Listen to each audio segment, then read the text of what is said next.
I'm Gamini Singla, and I have secured rank 3 in the civil services examination this year.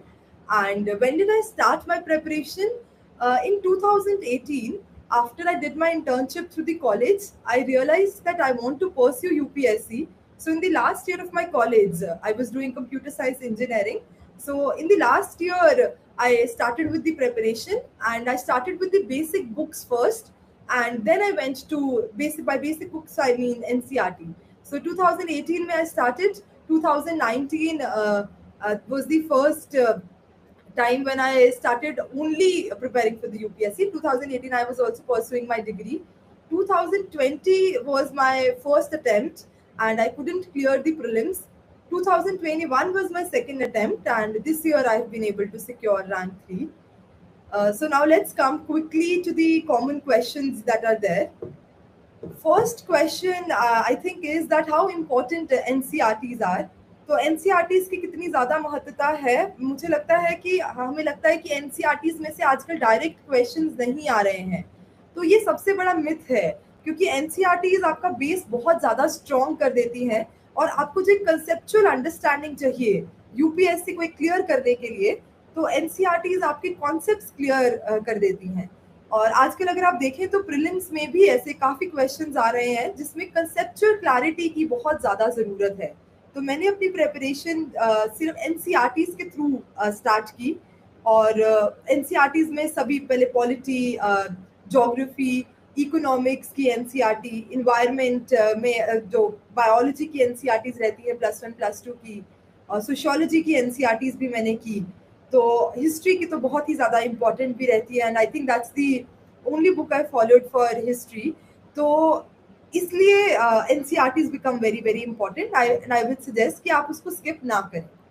जो दूसरा question हम लोगों का रहता है वो ये है कि हम प्रिपरेशन जब शुरू कर देते हैं उसके बाद बीच में हमें लगता है कि कई बार हम सही नहीं जा रहे हैं, या हमें चेंज कर देते हैं अपनी स्ट्रैटेजी बीच में आके. तो मैं यही कहना चाहूँगी कि आप पहले थोड़ा टाइम लें और एक प्रॉपर प्लानिंग के साथ आएँ कि आप कितने टाइम में क्या कवर करेंगे. और वो आप बाकी टॉपर वीडियोस भी देख सकते हैं, यूट्यूब पे काफ़ी अवेलेबल हैं. उनकी स्ट्रैटेजीज को आप पढ़िए और अपनी एक स्ट्रैटेजी बनाइए कि मैं इतने इस सब्जेक्ट को इतने टाइम में कंप्लीट करूँगा. तो मेरी स्ट्रैटेजी रहती थी कि मैं एक सब्जेक्ट पहले उठाती थी और उसको पूरा कंप्लीट करके ही नेक्स्ट सब्जेक्ट तक जाती थी. एंड ऑब्वियसली करंट अफेयर्स जो है वो साथ साथ में रहते ही हैं. तो इसलिए आप बुक्स को उठाएं, उनको एक बारी फर्स्ट रीडिंग जो आप करेंगे वो एक बेसिक लेवल की रीडिंग होगी. उसमें आप ये नहीं सोच सकते हैं कि हमें याद नहीं हो रहा है, वो आपको इंटरेस्ट पैदा करेगी उस पर्टिकुलर सब्जेक्ट में. और एक बारी अगर आपका इंटरेस्ट पैदा भी हो गया है और आपको चीज़ें समझ भी आ गई हैं, फिर आप सेकेंड और थर्ड रीडिंग कीजिए हर किताब की. और रिविजन्स बहुत ज़्यादा इम्पॉर्टेंट है. बिना रिविजन्स के आई थिंक ये एग्ज़ाम नहीं क्रैक कर सकते हैं, बिकॉज रिविजन के थ्रू ही आपको चीज़ें याद होनी शुरू होंगी. कई बार जैसे कि मैंने आई मेड दिस मिस्टेक कि मैंने पढ़ाई बहुत किया, studied a lot of books, but when I was starting to solve the papers, I did not remember so many things. So that was because my concepts were clear, but the data was something I had not remembered very nicely, and the revision portion was lacking. So that is the thing about revision and the basic books that are to be followed, and they are inevitable. अब हम आते हैं current affairs पे. The current affairs I think newspapers are inevitable. या आप ये mistake ना करें कि आप सोच लें कि कोई मंथली करंट अफेयर्स की कंपाइलेशन उठा लेते हैं और न्यूज़पेपर्स का टाइम बचा लेते हैं. आई थिंक वो बहुत ही बड़ा ब्लंडर है. और न्यूज़पेपर्स को चाहे जितना भी टाइम लग रहा है initially, we must do the newspapers very well, because newspaper से ही आपको समझ आने लगेगा कि मेंस तो एटलीस्ट न्यूज़पेपर के बिना बिल्कुल सॉल्व नहीं कर सकते हैं, क्योंकि जो एनालिटिकल अप्रोच वहाँ पे चाहिए वो आपको सिर्फ न्यूज़पेपर्स की रीडिंग के थ्रू ही आ सकती है. तो करंट अफेयर्स के लिए न्यूज़पेपर्स के साथ आप कोई भी मैगजीन फॉलो कर सकते हैं. वो ज़रूरी नहीं है कि एक पर्टिकुलर कोचिंग का ही करना है. वो कोई भी आप एक कोचिंग अकेडमी का उठा लीजिए. You just try to do it along with the newspapers. Monthly magazines you can do. I prefer doing daily news analysis because of newspaper mein I used to read one thing, and then in the daily news analysis I used to see the analytical portion and connection with the GS. So that is how I did my current affairs well. Now, coming to the next common question is how important is the test series and why we should write the tests. Tests become very very important for 3-4 reasons. One is that you know कि आप कहाँ पे stand कर रहे हैं. कई बार हमने काफी बार एक किताब को पढ़ा है बट क्वेश्चंस फिर भी नहीं सॉल्व हो रहे, तो इसका मतलब है कि कहीं ना कहीं वी आर लैकिंग उस चीज में कि हमने कुछ किताब में कुछ ऐसा छोड़ दिया है जो इम्पोर्टेंट है, या नेक्स्ट टाइम हम जब पढ़ें तो we will be able to better analyse कि किस तरह से उसे पढ़ना है कि क्वेश्चंस भी सॉल्व हो. तो एक चीज तो टेस्ट सीरीज उसमें हेल्प करती है. The second thing that the test series helps with is with your time management. So in the exam, time management becomes very very crucial. And मेरा first attempt भी इसीलिए रहा कि मैंने अपना टाइम अच्छे से मैनेज नहीं कर पाई और टाइम बहुत जल्दी निकल गया और मैं अटेम्प्ट बहुत कम क्वेश्चंस कर पाई. तो टेस्ट सीरीज आपको इस चीज़ में भी बहुत हेल्प करता है. और तीसरी चीज़ ये है कि नया कंटेंट भी आप टेस्ट सीरीज में से सीखते हैं. कई चीज़ें जो आप बुक्स में मिस कर देते हैं तो वो भी आप टेस्ट सीरीज के थ्रू सीखते हैं. तो आप जितनी हो सके उतनी टेस्ट सीरीज लगाएं. मैंने ईयरली टेस्ट सीरीज भी ज्वाइन की थी जिससे मैं एक अप टू डेट रहूं कि जो अगर मैंने कुछ पढ़ा है तो उस एग्जाम का टेस्ट दे दिया. उसके अलावा जब प्रीलिम्स आने वाला था तो मैंने 2 महीना कंसिस्टेंटली अपने टेस्ट को दिया, एक एक दिन स्किप करके 9:30 to 11:30 के फॉर्मेट में. तो अगला क्वेश्चन हम आप मीनवाइल अपने जो कमेंट सेक्शंस में है अपने क्वेश्चंस डाल सकते हैं and I will keep reviewing them and I keep including them in my session. तो अगला जो हमारा क्वेश्चन है वो ये है कि प्रीवियस ईयर क्वेश्चंस को किस तरह से पढ़ा जाए. तो previous year questions become very very important. Again I made this a mistake. अपने फर्स्ट अटेम्प्ट में मैंने इतने अच्छे से थॉरोली नहीं पढ़े थे, तो मुझे ये दिक्कत रही कि मुझे demand of the question paper या demand of the UPSC exam ही समझ नहीं आ रहा था. तो by the previous year questions we understand कि हमारे को किस तरह से एक पर्टिकुलर बुक को पढ़ना है या फिर किस तरह के क्वेश्चंस यूपीएससी पूछता है और हमें किस तरह के डेटा को याद रखने की ज़रूरत है. सेकेंडली, अगर आप प्रीवियस ईयर क्वेश्चंस के ऑप्शंस को भी अच्छे से पढ़ कर जाएं तो you also get to know a lot more about the same topics. और कई बार एग्जाम में आपको उसी तरह के टॉपिक्स पे कुछ और डेप्थ में चीज़ें आ जाती हैं विच रिमेन्स वेरी हेल्पफुल. और मेंस में भी यू विल नो कि कौन से टॉपिक्स जो हैं जिसको हम कहते हैं फेवरेट्स हैं, जो हर साल रिपीट हो रहे हैं किसी ना किसी फॉर्म में. तो अगर हमें वो चीज़ पता लग रही है पहले तो it is always wiser to know कि क्या क्या चीज़ें पूछी जा सकती हैं और उस पर हम अपना मटेरियल रेडी करके रखें. तो इसलिए previous year questions become very very important. अगला जो हमारा क्वेश्चन है वो ये है कि ऑनलाइन सोर्सेज से करें या ऑफलाइन से करें, बुक्स से करें या बुक्स ना फॉलो करके सिर्फ नोट्स को फॉलो किया जाए. तो for that I will suggest कि you see what is comfortable to you. I believe books are inevitable. Books को तो करना ही है बिकॉज जो बेसिक बुक्स हैं उनको हम स्किप नहीं कर सकते हैं. और अगर बाई चांस हम उनको स्किप कर रहे हैं तो एग्जाम के दौरान हमें ये चीज़ रियलाइज होती है कि कहीं ना कहीं घूम घुमा के क्वेश्चन जो है वो बेसिक बुक्स में से ही डाला जाता है. तो उनको स्किप ना करें. अगर उसके बाद आप कुछ उनको नोट्स से सब करना चाहते हैं साथ में तो वो आप कर सकते हैं. 2-3 क्वेश्चंस मैं बीच में ले लेती हूँ. एक है कि हम ऑप्शनल पहले पढ़े या जीएस. तो मेरे हिसाब से मैंने जीएस पहले पढ़ा था क्योंकि ऑप्शनल जो है वो काफ़ी टेक्निकल सब्जेक्ट रहता है, उसको काफ़ी डेप्थ में पढ़ने की ज़रूरत रहती है. जीएस से हमको थोड़ी एक ओवरऑल क्लैरिटी मिल जाती है, तो मैंने जीएस पढ़ना पहले स्टार्ट किया था. और एक और क्वेश्चन है हमारे पास कि न्यूज़पेपर्स के हम बिगिनिंग ऑफ द प्रिपरेशन से शुरू करें पढ़ना. जी बिल्कुल. मैंने तो इवन अपनी प्रिपरेशन को स्टार्ट करने से पहले ही न्यूज़पेपर पढ़ना शुरू कर दिया था बिकॉज आई थिंक न्यूज़पेपर आपको एक तो इंटरेस्ट जनरेट करता है, ऊपर से अपनी डे टू डे अपडेटेड रखता है आपको जो भी आपके आसपास हो रहा है, और एक हैबिट आप डाल लेते हैं न्यूज़पेपर रीडिंग की. तो जितना जल्दी आप उस हैबिट को डाल लें उतना कम टाइम आपको लगता है जब आप न्यूज़पेपर्स पढ़ रहे हैं. एक और क्वेश्चन है हमारे पास कि न्यूज़पेपर से आप नोट्स बनाती थी. तो देखिए, न्यूज़पेपर से नोट्स बनाना ज़रूरी है बट उसका टाइमिंग भी हमें देखना ज़रूरी है, क्योंकि हम अगर नोट्स स्टार्टिंग में ही बनाने लग जाए from the first day of the preparation वो भी सही नहीं है. पहले आप न्यूज़पेपर को समझने की आदत डालें. उस पर जितना मर्जी टाइम आपका लग रहा है आप उसको समझिए. फिर उसके बाद जब आपके पास जैसे कि मेन से 7-8 महीने पहले आप उनके नोट्स भी बना सकते हैं, और मैंने बनाए थे GS 1 2 3 4 की कॉपीज अपनी अलग लगा के, न्यूज़पेपर के जो एडिटोरियल होते थे उसमें से मैंने अपने नोट्स बनाए थे। और नोट्स को भी इस फॉर्मेट में रखा था कि हर चीज़ नोट नहीं करनी है, सिर्फ इतनी चीज़ें कि मुझे याद आ जाए एग्जामिनेशन में जब मैं रिवाइज कर रही हूँ वो नोट्स, कि कौन कौन से पॉइंट्स मुझे टच करने हैं अपने आंसर में। प्रीलिम्स के लिए मैंने आज सच नोट्स नहीं बनाए थे, क्योंकि मैं डेली न्यूज़ एनालिसिस फॉलो कर रही थी ऑनलाइन, तो मैं उसका ही प्रिंट आउट ले लेती थी, और थोड़ा बहुत अपना जो एडिशनल मुझे न्यूज़पेपर से लगता था उसको ही साइड में लिख लेती थी।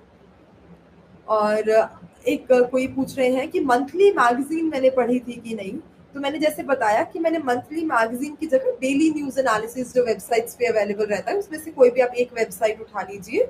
आई प्रेफर्ड दैट, एंड मैंने लास्ट में अपनी खुद की एक कंपाइलेशन बना दी थी डेली न्यूज़ एनालिसिस की, उनका प्रिंट आउट्स ले लेके, बिकॉज आई फेल्ट कि daily completing some portion of the current affairs was helpful to me. But so many people do the monthly magazine, so that is totally up to you. Now let's get to some motivational aspect also, because one of the question here is that difficult to maintain consistency with the engineering subjects or something. हाँ जी, तो वो एक दिक्कत जो है वो रहती है, बिकॉज अगर आप किसी करिकुलम में ऑलरेडी हैं तो आपको उसको साथ भी तालमेल बिठाना ज़रूरी है। तो मेरी एडवाइस यही है कि जब तक आपकी ग्रेजुएशन चल रही है तो आप जो भी टाइम आपको मिल पाता है आप उतना डिवोट कीजिए।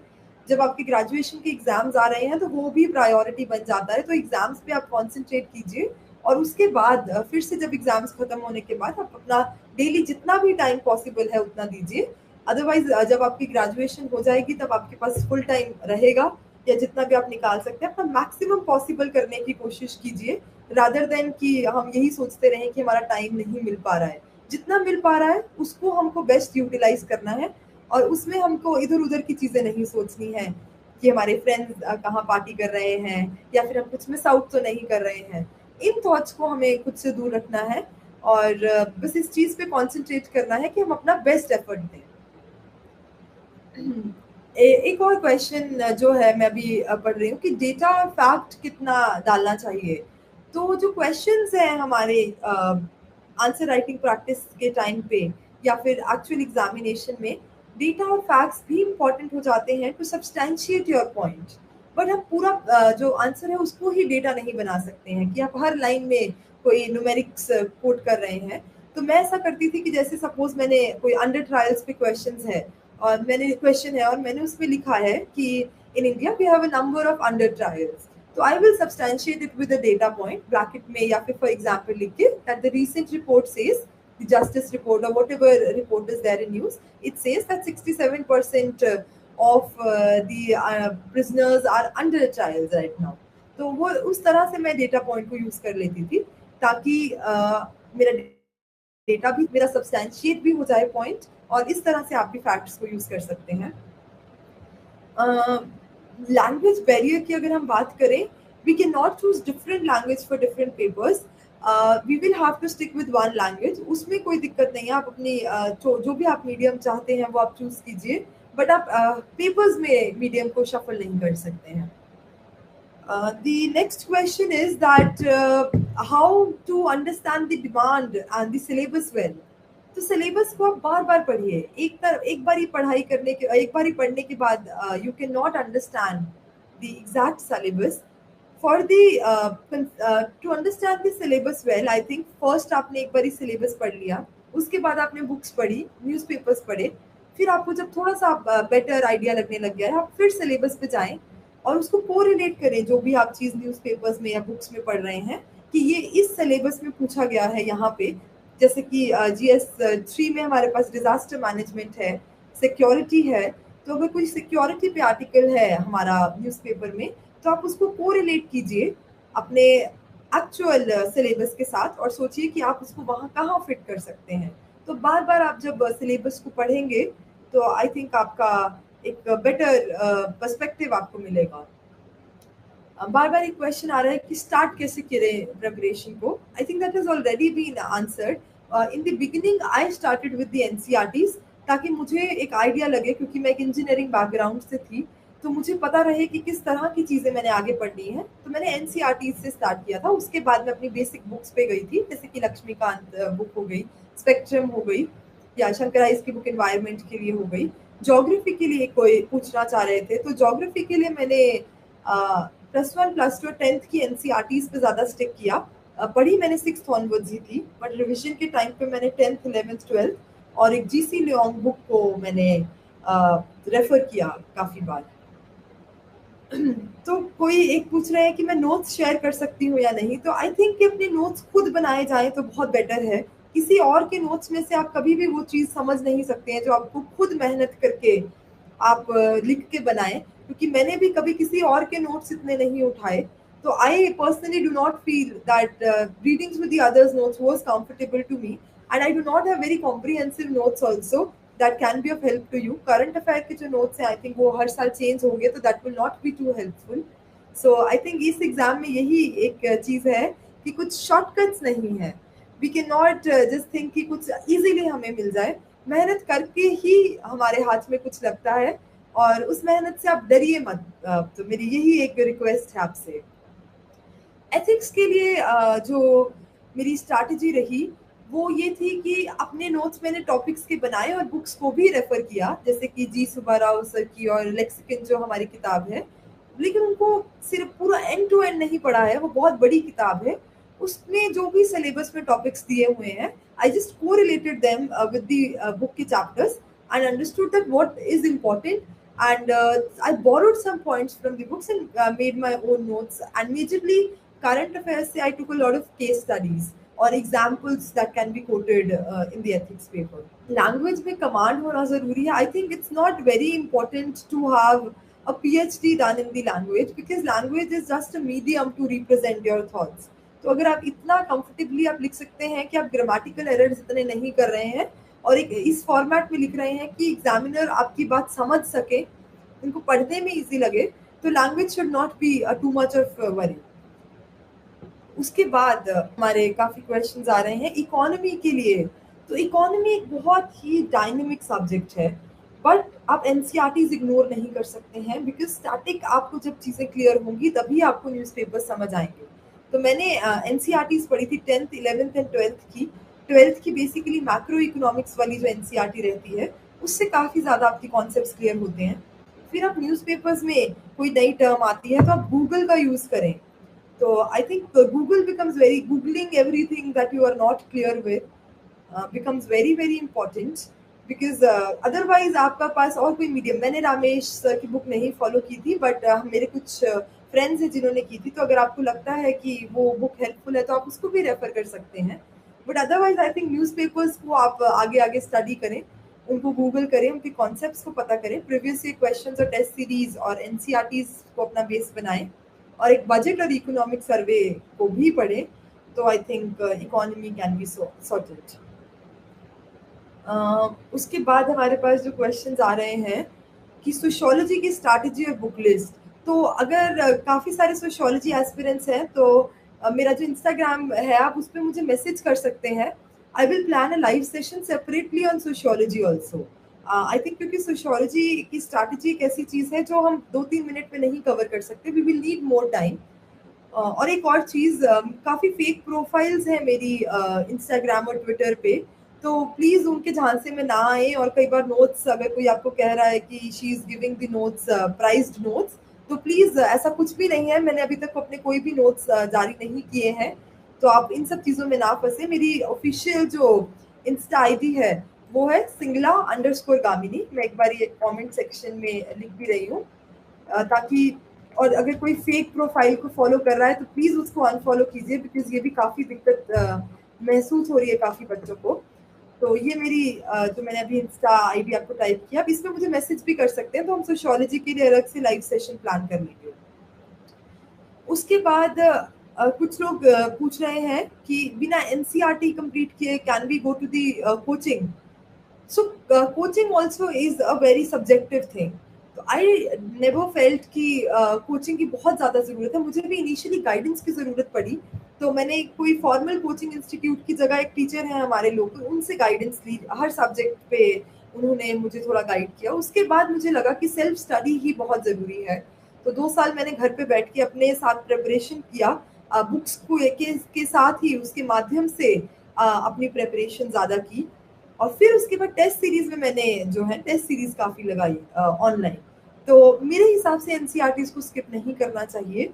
अगर आपके पास टाइम की कमी नहीं है तो एनसीईआरटीज़ आप ज़रूर कीजिए। एक पूछ रहे हैं कि रिवीजन की आपकी स्ट्रैटेजी क्या थी? तो रिवीजन बहुत ही ज़्यादा इम्पोर्टेंट है। रिवीजन के लिए मैं यही सजेस्ट करूँगी कि आपने एक बुक को एक बारी पढ़ लिया है, तो उस पे दोबारा जाएँ। उसी किताब को जितनी बार आप पढ़ सकते हैं, उतनी बार आप पढ़ें, क्योंकि अगर आप अपने सोर्सेज़ चेंज करते रहेंगे, तो आई थिंक आप थॉरो नहीं होंगे एक भी सोर्स से। तो रिवीजन आप ऐसे ही कर सकते हैं, उसी किताब को दोबारा से पढ़ें। अपने जो आपने टेस्ट सीरीज़ में मॉक पेपर सॉल्व किए, आप देखिए कि कौन से क्वेश्चंस आपसे सॉल्व नहीं हुए। रिवीजन में आप उन क्वेश्चंस को सॉल्व करने के लिए भी इनकॉर्पोरेट करें अपनी स्ट्रैटेजी में। तो इस तरह से बार-बार आप उन्हें पढ़ें और आई थिंक ये हमारी रिवीजन स्ट्रैटेजी हो जाएगी। तो एटलीस्ट 3 से 4 बार आप रिवीजन को कीजिए एटलीस्ट, और उससे ज़्यादा बार हो सके तो बहुत ही ज़्यादा अच्छी बात है। उसके बाद एक क्वेश्चन है कि क्लास 12 से ही क्या यूपीएससी की प्रिपरेशन करनी चाहिए?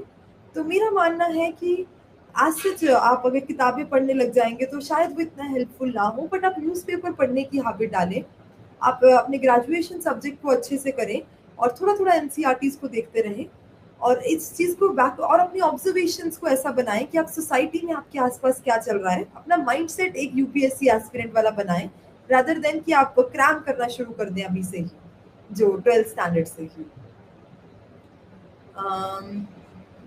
How to make interest in newspaper reading, कोई ट्रिक नहीं है इसकी। धीरे-धीरे आप जब पढ़ेंगे, चीज़ों को एक्सप्लोर करेंगे, जैसे कि कोई नया आर्टिकल आया, आपको शुरू में नहीं समझ आता है, तो आप यूट्यूब पे या गूगल पे उसको और सर्च कीजिए, उसके बारे में और पढ़िए। या अपनी राज्यसभा टीवी पे, पहले अब संसद टीवी हो गया है, उसकी डिबेट्स मैं फॉलो करती थी। तो उसमें आपका धीरे-धीरे आपकी रुचि बननी शुरू होगी और अपना जो स्टैटिक आप पढ़ रहे हैं, उसके साथ कोरिलेट कीजिए। Um pre cum mains test series which you did, आप कोई भी टेस्ट सीरीज कर लीजिए। ये इम्पोर्टेंट नहीं है कि मैंने कौन सी टेस्ट सीरीज लगाई, इम्पोर्टेंट ये है कि जो भी टेस्ट सीरीज आप लगाएं उसको आप पूरी ईमानदारी से लास्ट तक करें। काफ़ी लोग टेस्ट लिखते ही नहीं है, सिर्फ टेस्ट सीरीज के लिए सब्सक्राइब कर लेते हैं। तो I think that becomes more important. UPSC पर ही कैसे फोकस्ड रहें, आई थिंक ये एक मेंटल प्रिपरेशन की भी बात है, मेंटल स्ट्रैटेजी की भी बात है, तो जिसके बारे में ज़्यादा बात नहीं होती है। जब आपका एक लक्ष्य है तो उसको आपको पूरा टाइम पूरी डेडिकेशन के साथ उस पे फ़ोकस करना ही पड़ेगा। अगर आप नहीं करते हैं तो आई थिंक आप अपने आप के साथ बहुत बड़ा इनजस्टिस कर रहे हैं। तो मैंने ये ठान ली थी कि एटलीस्ट अपने 2 अटेम्प्ट्स मैंने दिए कि वो फ़ोकस्ड रह के देने हैं और किसी एग्ज़ाम के बारे में नहीं सोचना है। क्योंकि मुझे लगता था कि अभी भी बहुत स्कोप है मेरी मेहनत में। मैं बहुत ज़्यादा इम्प्रूव कर सकती हूँ अपनी टेक्निक्स को या अपनी रिवीजन को, या कुछ चीज़ें छूटी हैं। तो जब आप एक क्लियर माइंडसेट लेके चलें कि आपने करना ही ये है, आई थिंक तो फोकस बरकरार रखने में थोड़ी ईज़ी रहता है। आंसर राइटिंग के अगर ऊपर हम बात करें, I think this is a very good question and we missed it. Answer writing आप बस शुरू कर दीजिए जब भी आपका बेसिक्स कंप्लीट हो जाए। पहले दिन से स्टार्ट करने की ज़रूरत नहीं है, क्योंकि वो फालतू में एक डीमोटिवेशन पैदा करेगा आपके लिए। बट जैसे ही आपने बेसिक किताबें और न्यूज़पेपर्स पढ़ना शुरू कर दिया है और समझ आनी शुरू हो गई है, आप आंसर राइटिंग स्टार्ट करें। और आंसर्स कैसे लिखना है, आप बहुत सारे टॉपर्स की पहले आंसर शीट्स देखें, उनमें सिमिलैरिटी स्टडी करें कि कौन सी ऐसी चीज़ है जिसमें जो सबने इस तरह से लिखी है, स्ट्रक्चर कैसा होना चाहिए, क्या आप डिमांड ऑफ द क्वेश्चन को मीट कर रहे हैं कि नहीं। तो पहले एक होमवर्क करके आप अपना शुरू कीजिए। और मैंने काफ़ी सारी टेस्ट कॉपीज़ पढ़ी जो यूट्यूब अपना सोशल मीडिया पे अवेलेबल हैं या फिर ऑनलाइन अवेलेबल हैं। उससे I got a lot of help to understand that how to write a good answer. And आप घबराइए मत अगर आपके स्टार्टिंग में अच्छे मार्क्स नहीं आ रहे हैं, because with time you will realise that you are improving. तो वो आपको टाइम देना ही पड़ेगा और डरिए मत आप आंसर राइटिंग को शुरू करने से। प्रीलिम्स में हमें कितने क्वेश्चन सॉल्व करने चाहिए? मेरे हिसाब से अगर आपकी एक्यूरेसी बहुत ज़्यादा अच्छी नहीं है, तो मुझे लगता है कि 85 प्लस क्वेश्चंस अगर हम अटेम्प्ट करते हैं तो वो बेटर रहता है। बट अगेन कुछ लोग 75 पे भी क्लियर करते हैं, बट मेरी अपनी ये मानना था कि एटलीस्ट 85 टू 90 से ज़्यादा भी हो जाए, चाहे 95 तक, इस रेंज में अगर रहते हैं तो आप थोड़ा सेफ रहते हैं, बिकॉज आपकी एक्यूरेसी इतनी ज़्यादा नहीं हो पाती, आपको बहुत सारे गेस वर्क्स भी करने पड़ते हैं। Standard books are enough, I will not say they are enough, they are essential. उसके साथ आपको करंट अफेयर्स को जोड़ना पड़ेगा, उसके साथ आपको जो भी आप टेस्ट सीरीज कर रहे हैं उसको आपको साथ में अपना करना पड़ेगा, उसका कंटेंट बोरो करना पड़ेगा। Current affairs, test series, standard books, ये सब का मिक्सचर, और जो भी चीज़ आपको लग रही है कि और डेप्थ में पढ़ने की ज़रूरत है, आप उसको और डेप्थ में पढ़िए, तो आपकी खुद की जो इंक्विजिटिवनेस है वो यहाँ काम आएगी। तो कोई भी एक चीज़ ज़रूरी नहीं है।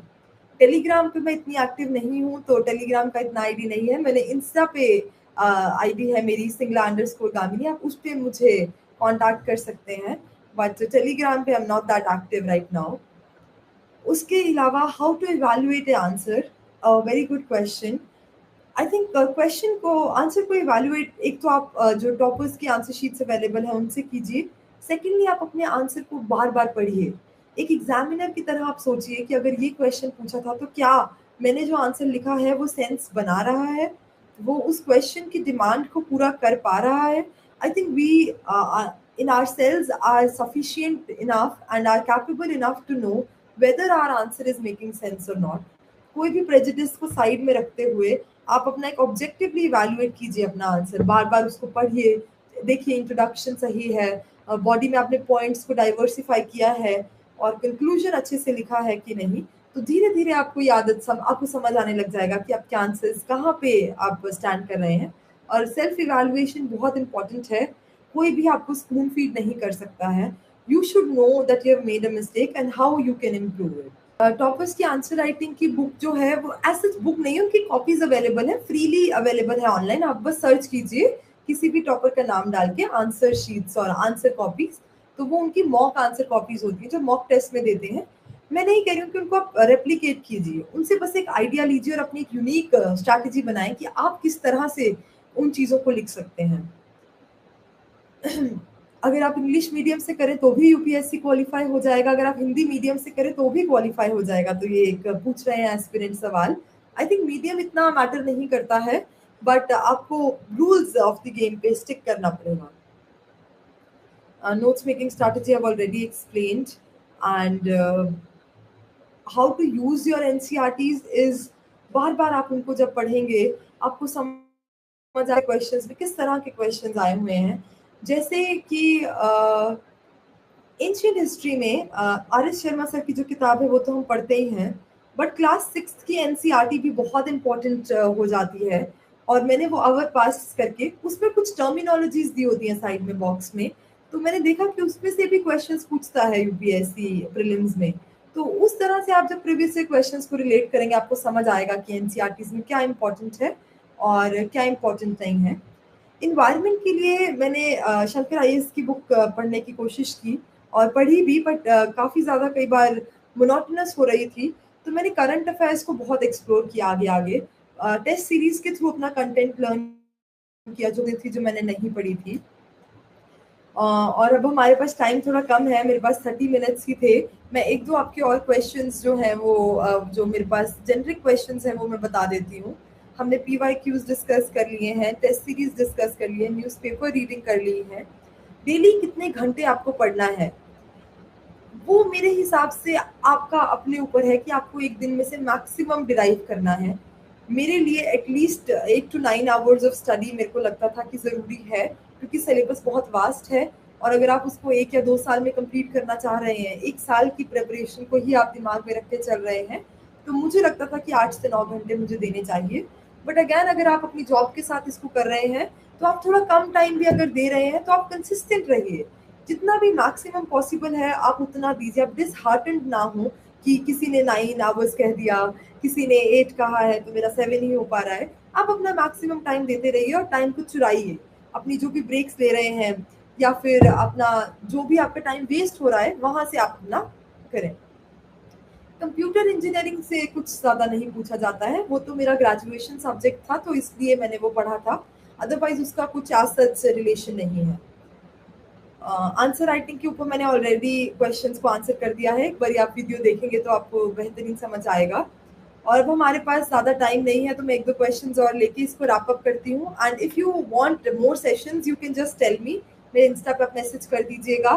तो I will try to plan, थोड़ा हेक्टिक है अभी स्केड्यूल, मैं ट्राई करूंगी कि हम और लाइव सेशंस कर सकें इंस्टा लाइव के थ्रू, या फिर आपके रियल टाइम क्वेश्चंस में आंसर कर सकूं। तो आई होप कि this session was useful. CSAT मैं थोड़ा सा डिस्कस कर देती हूँ, एक एस्पिरेंट पूछना चाह रहे हैं। तो सी सैट का यही है कि आजकल बहुत ट्रिकी हो गया है, काफ़ी बच्चे सी सैट के कारण भी मुश्किल में रहते हैं। तो सी सैट को आप निग्लेक्ट ना करें। डिस्पाइट कि आपकी बैकग्राउंड आर्ट्स है या maths, I think CSAT जो है आजकल बहुत ज़्यादा डिफिकल्ट होता जा रहा है। उसके लिए आप जैसे ही आपका प्रीलिम्स आने वाला है 2 या 3 महीने पहले, मैंने अपने फुल मॉक टेस्ट देने शुरू कर दिए थे। और जो सिलेबस रहता है, जैसे कि जो मैथ्स में ट्रिक्स रहती हैं, फॉर्मूलाज रहते हैं, मैंने उन्हें रिवाइज किया, previous year question paper solve किया, और मुझे आइडिया लग गया था कि मैं एक थ्रेशोल्ड क्रॉस कर पा रही हूँ। So I did not do extra work for that. But अगर आपका थ्रेशोल्ड नहीं क्रॉस हो रहा है मॉक पेपर्स में, तो आप कोई भी बुक ले लीजिए और उसकी प्रैक्टिस के थ्रू आप सॉल्व कर सकते हैं।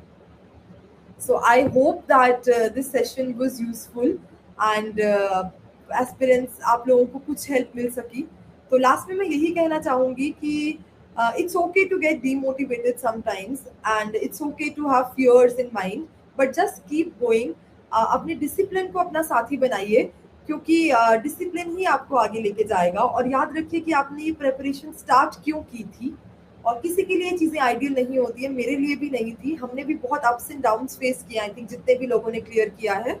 इट्स जस्ट दैट कि आप कंसिस्टेंटली आप करते रहें तो आपको रिजल्ट ज़रूर मिलेंगे। And you have all my good wishes.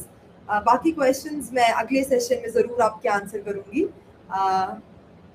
Instagram पे आंसर कर दूंगी मैं क्वेरीज। एक एस्पिरेंट कह रहे हैं, आप मुझे बताइए अगर आपको लाइव सेशन की और ज़रूरत है तो हम प्लान कर लेंगे।